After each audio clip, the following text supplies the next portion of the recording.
বছৰটোৰ তৃতীয়টো বানত ইতিমধ্যে কক বকাইছে বহুখিনি অঞ্চলবাসী।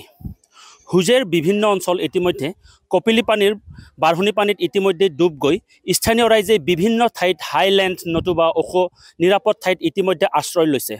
আজি বানৰ চতুৰ্থটো দিনতো ইতিমধ্যে কমি যোৱা দেখা নাই। বৰ্তমানো বান পৰিলক্ষিত হৈ আছে। এই মুহূৰ্তত মই উপস্থিত আছোঁ হুজেৰ নভঙা পূব নভঙা অঞ্চলত। এই দৃশ্য হৈছে হুজেৰ নভঙা পূব নভঙা অঞ্চলত বৰ্তমানেও পানীৰ কবলত আৰু স্থানীয় ৰাইজ ইতিমধ্যে ওচৰৰে নিৰাপদ ঠাইত নতুবা হাইলেণ্ড যোগীজান ৰেল ষ্টেচন এইসমূহ ঠাইত আশ্ৰয় লৈ আছে। আৰু এই মুহূৰ্তত মই এক সামগ্ৰিক দৃশ্য দেখুৱাবলৈ চেষ্টা কৰিম, যি নেকি পূব নভঙা অঞ্চলত থকা এখন হাইলেণ্ড, যি নেকি বানপানীৰ সময়ত স্থানীয় ৰাইজে এই হাইলেণ্ডত কিছু সংখ্যক লোকে আশ্ৰয় লৈ আছিল।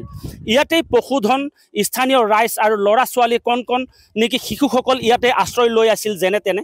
আৰু সেই সময়ত পানীৰ সময়ত যি নেকি প্ৰশাসনো ইয়াত আহিব পৰা অৱস্থাত নাছিল। আৰু এই মুহূৰ্তত মই সামগ্ৰিক দৃশ্য দেখুৱাবলৈ চেষ্টা কৰি আছোঁ।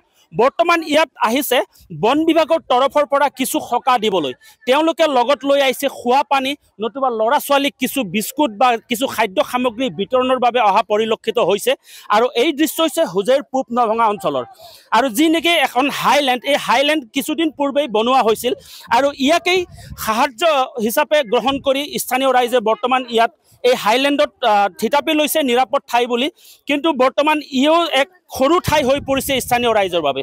এই দৃশ্য হৈছে হুজেৰ পূব নভঙাৰ। ইয়াত বন বিভাগৰ লোকে ইতিমধ্যে যি নেকি খোৱা পানী বা খাদ্য সামগ্ৰী স্থানীয় ৰাইজৰ মাজত বিতৰণ দি কিছু সকাহ দিয়াৰ বাবে চেষ্টা কৰিছে। আৰু এই মুহূৰ্তত মই ইয়াৰে কিছু ভাষ্য জানিবলৈ চেষ্টা কৰিম। ইয়াৰে এজন সমাজসেৱক আমাৰ লগত আছে, আমাৰ চন্দ্ৰদা। এখেত আমাৰ ইয়াৰ স্থানীয় এজন সমাজসেৱক। আমি তেখেতৰ পৰাই কিছু জানিবলৈ চেষ্টা কৰিম। দাদা, যিহেতু ই এখন হাইলেণ্ড, এই অঞ্চলটোতে বৰ্তমান নাই, এই পূব নভঙাৰ ঠাইতে এখন হাইলেণ্ড হিচাপে পৰিচিত। বৰ্তমান কিন্তু যিখন হাইলেণ্ড বনোৱা হৈছে, যিমান সংখ্যক মানুহ থাকিব পাৰিব লাগে ইমান সংখ্যক পৰা নাই। কি ক'ব এই মুহূৰ্তত আপুনি এই বিষয়ে? আমাৰ এইটো হাইলেণ্ড আমাৰ যোগীজান উন্নয়ন খণ্ডৰ পৰা চেংচন হৈছিলে। হাইলেণ্ড দুইবাৰ বনাইছে। আকৌ এবাৰ অকণ ধুনীয়াকৈ আমি বনাবৰ কাৰণে আমি আমাৰ উন্নয়ন বিষয়াক আমি আবেদন জনাইছোঁ। তেওঁ আমাক কথা দিছে এইবাৰ 24-25 বৰ্ষীয় বাজেটত ধৰিছে বুলি কৈছে।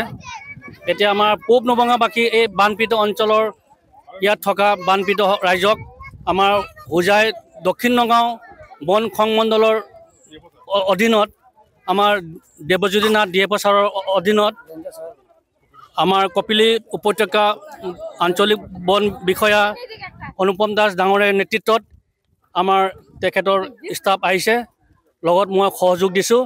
এই তেওঁলোকে যি পাৰে খোৱা পানী বিস্কুট আদি যোগান ধৰিছে। তেওঁলোকলৈ আমি ৰাজবাৰীবাসী হিচাপে মই আন্তৰিক ধন্যবাদ জ্ঞাপন কৰিছোঁ। ধন্যবাদ। যিহেতু এই মুহূৰ্তত তিনিবাৰলৈ বৰ্তমান ইয়াত বানপানী উঠিছে, তিনিবাৰলৈ।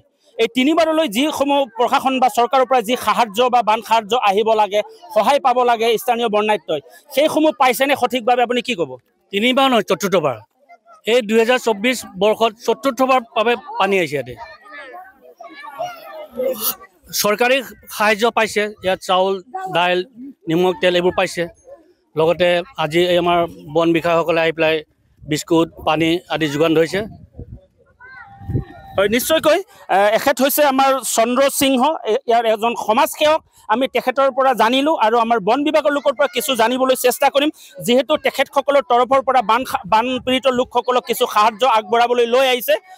যিহেতু আজি দেখা গৈছে আপোনালোকৰ বন বিভাগৰ তৰফৰ পৰা কিছু সাহায্য, কিছু কিঞ্চিত হ'লেও সকাহ দিবৰ বাবে স্থানীয় ৰাইজক চেষ্টা কৰিছে। কি ক'ব আপুনি এই মুহূৰ্তত? আমি আঞ্চলিক বন বিষয়া আৰু DFO ছাৰৰ নেতৃত্বত আমি আহিছোঁ ইয়ালৈ।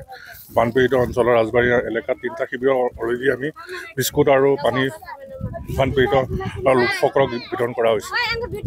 হয়, নিশ্চয়কৈ। এয়া হৈছে বন বিভাগৰ এগৰাকী বিষয়া আৰু তেখেতসকলে যিহেতু কিঞ্চিত হ'লেও ৰাইজক সহায় কৰাৰ প্ৰয়াস কৰিছে, তাৰ বাবে তেখেতসকলক অশেষ ধন্যবাদ। আমি এই মুহূৰ্তত ইয়াৰে এজন স্থায়ী বাসিন্দা, যি নেকি বানপীড়িত, তেখেতসকলৰ মুখৰ পৰাই জানিবলৈ চেষ্টা কৰিম, প্ৰতিক্ৰিয়া ল'বলৈ চেষ্টা কৰিম। যিহেতু তেওঁলোক এজন ভুক্তভোগী, তেওঁলোক যিহেতু ইয়াত আজি 4 দিন ধৰি বানপানীৰ মাজত আছে। কি ক'ব এই মুহূৰ্তত, যিহেতু এইবাৰ আপোনালোকে চতুৰ্থবাৰৰ বাবে আপোনালোকে বানপানীৰ কবলত পৰিছে, আৰু কি ক'ব এই মুহূৰ্তত বা চৰকাৰলৈ আপোনাৰ কি আহ্বান থাকিব? এতিয়া কি কম, ইয়াতে আমাৰ মানে থকা খোৱাৰ খুব অসুবিধা হয়। যেতিয়া পুৰা এইখিনিত পানী হৈ যায় তেতিয়া আমি ইয়াৰ পৰা ওলাই যাব নোৱাৰোঁ, বৰ অসুবিধা হয়। ইয়াতে মানে বহুত ৰাইজ মানে নিজে মানে তিৰপাল আৰু তাম্বু বনাই ইয়াতে থাকি আছে, থকাৰ সুবিধা নাই ইমান, আৰু খোৱা পানীৰ মানে বিৰাট অসুবিধা হয় ইয়াতে। তাৰপিছতো আমাৰ যদি চৰকাৰে এইটোৰ সুব্যৱস্থা লয়, এইটোৱে আমি কামনা কৰোঁ চৰকাৰৰ ওচৰত। আৰু কি ক'ম, ইমানেই আমাৰ মন্তব্য। আৰু ইয়াতে এটা লেট্ৰিন হ'ব লাগে, দমকল এটা হ'ব লাগে। হয়, নিশ্চয়কৈ এয়া হৈছে এজন ভুক্তভোগী ৰাইজৰ প্ৰতিক্ৰিয়া।